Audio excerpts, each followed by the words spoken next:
Phone tapping కేసులో కీలక పరిణామం చోటు చేసుకుంది.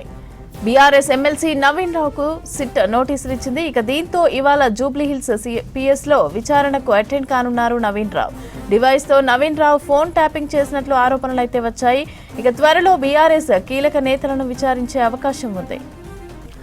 ఫోన్ ట్యాపింగ్ కేసులో కీలక పరిణామం చోటు చేసుకుంది. బీఆర్ఎస్ ఎమ్మెల్సీ నవీన్ రావుకు సిట్ నోటీసులు ఇచ్చింది. దీంతో ఇవాళ జూబ్లీహిల్స్ పిఎస్ లో విచారణకు అటెండ్ కానున్నారు నవీన్ రావు. డివైస్ తో నవీన్ రావు ఫోన్ ట్యాపింగ్ చేసినట్లు ఆరోపణలు వచ్చాయి. త్వరలో బీఆర్ఎస్ కీలక నేతలను విచారించే అవకాశం ఉంది.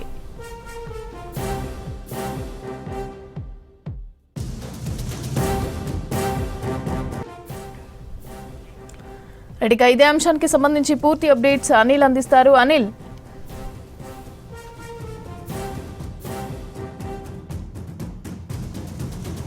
మమత, ఫోన్ ట్యాపింగ్ కేసులో కీలక పరిణామం చోటు చేసుకుంది. ఈరోజు 11 గంటల ప్రాంతంలో జూబ్లీహిల్స్లో ప్రభుత్వం ఏర్పాటు చేసినటువంటి స్పెషల్ ఇన్వెస్టిగేషన్ టీం సిట్కి హాజరు కానున్నారు ఎమ్మెల్సీ నవీన్ రావు. సో అతనికి గతంలోనే ఇక్కడ విచారణకి హాజరు కావాలంటూ కూడా సిట్ నోటీసులు జారీ చేసింది. అయితే ముఖ్యంగా గత ప్రభుత్వంలో కీలక నేతలుగా ఉన్నటువంటి వీరు, తర్వాత పోలీసు అధికారులు కూడా ఒక ప్రైవేట్ డివైస్తో కొంతమంది ఫోన్ ట్యాప్ చేసినట్టు ఇతనిపైన ఆరోపణలు ఉన్న నేపథ్యంలో ఇప్పటికే నోటీసులు సర్వ్ చేశారు. కాబట్టి ఈరోజు 11 గంటల ప్రాంతంలో సిట్ ఉన్నటువంటి జూబ్లీహిల్స్ పోలీస్ స్టేషన్ పరిధిలో హాజరు కావాలంటూ కూడా చెప్పారు. ఈరోజు హాజరు కాబోతున్నాడు. అయితే ఇందులో ముఖ్యంగా గతంలో కూడా చాలామంది పోలీస్ అధికారులతో పాటు అక్యూజ్డ్ని, తర్వాత విట్నెస్లను కూడా సిట్ విచారించింది. సో ఎందుకంటే ఇప్పుడు ఒక ప్రైవేట్ డివైస్తో ఎంతమంది అధికారులు, తర్వాత నాయకుల ఫోన్ ట్యాప్ చేశారన్నటువంటి విషయాలను కూడా సిట్ ఆరా తీసేటువంటి అవకాశం ఉంటుంది. ఇంకా మరోవైపు ఇప్పుడు అంటే మనకి సిట్ ఈ ఫోన్ ట్యాపింగ్కి సంబంధించి చివరి దశకు చేరుకున్నటువంటి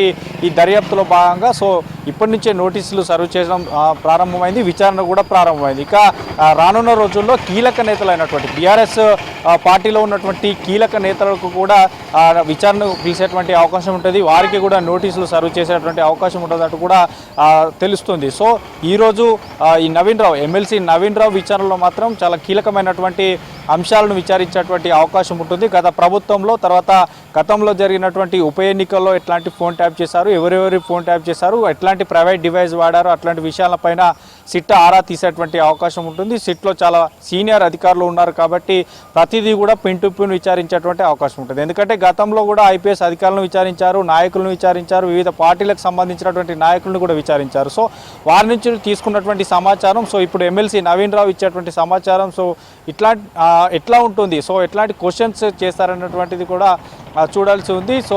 ఈ ఎమ్మెల్సీ నవీన్ రావు విచారణ అనంతరం మాత్రం మళ్ళీ బీఆర్ఎస్లో చాలా కీలకమైనటువంటి నేతలుగా ఉన్నటువంటి వారికి కూడా నోటీసులు ఇచ్చి విచారణకు పిలిచేటువంటి అవకాశం ఉంటుంది. ఎందుకంటే ప్రభుత్వం రీసెంట్గా ఏర్పాటు చేసిన స్పెషల్ ఇన్వెస్టిగేషన్ టీం చాలా దూకుడుగా విరుస్తుంది. కాబట్టి చివరి దశకు ఫోన్ ట్యాపింగ్ కేసు చేరుకుంది. కాబట్టి కీలకమైనటువంటి సమాచారం రాబట్టేటువంటి అవకాశం ఉంటుంది. కాబట్టి 11 గంటల ప్రాంతంలో జూబ్లీహిల్స్ పోలీస్ స్టేషన్లో ఉన్నటువంటి సిట్ ఎమ్మెల్సీ నవీన్ రావును విచారించేటువంటి అవకాశం ఉంటుంది. ఇతను ఒక ఛానల్ ఎండీకి సంబంధించి కూడా అతనితో ఏర్పడి ఇతను కలిసి ఇద్దరు కూడా ఫోన్ ట్యాప్ చేసినట్టు తెలుస్తుంది.